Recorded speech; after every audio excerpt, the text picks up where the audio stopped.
Nous vous emmenons à présent dans l'espace à la rencontre de la sonde Cassini. Lancée il y a tout juste 20 ans pour explorer Saturne, elle effectue sa toute dernière mission avant sa désintégration demain. Nicolas Châteauneuf, bonsoir. Bonsoir. Alors, quelle est la fin de l'histoire pour Cassini? Alors, c'est une fin en apothéose pour l'une des plus belles missions de l'exploration spatiale, Anne-Sophie.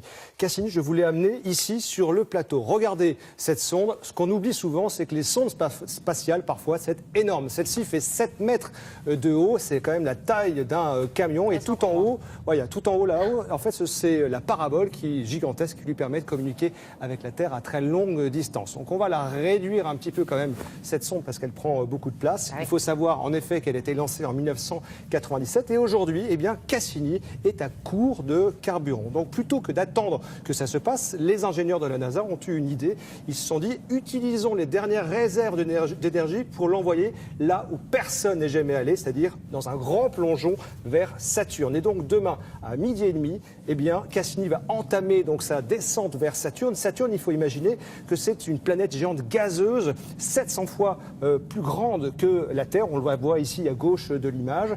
À 12h30, Cassini va rentrer dans l'atmosphère, elle va s'échauffer, elle va se désintégrer petit à petit, à 12h32 précisément.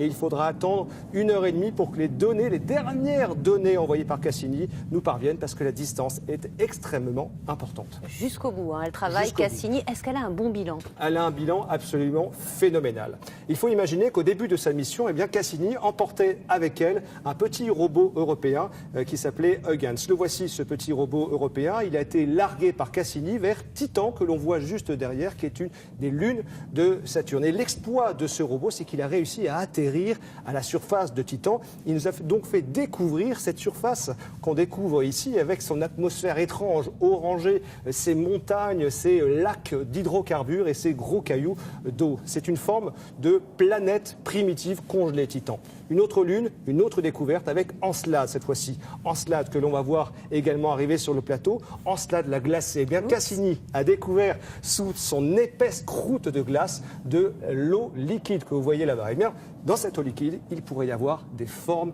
de vie. Malheureusement, il faudra aller sur place pour vérifier tout cela. Et puis, Cassini, ce sont aussi des tonnes de données qui restent à exploiter. Et puis des photos absolument superbes que l'on voit ici, qui ont été prises quand même à plus d'1 milliard de kilomètres de nous. Merci beaucoup, Nicolas, de nous avoir fait rêver.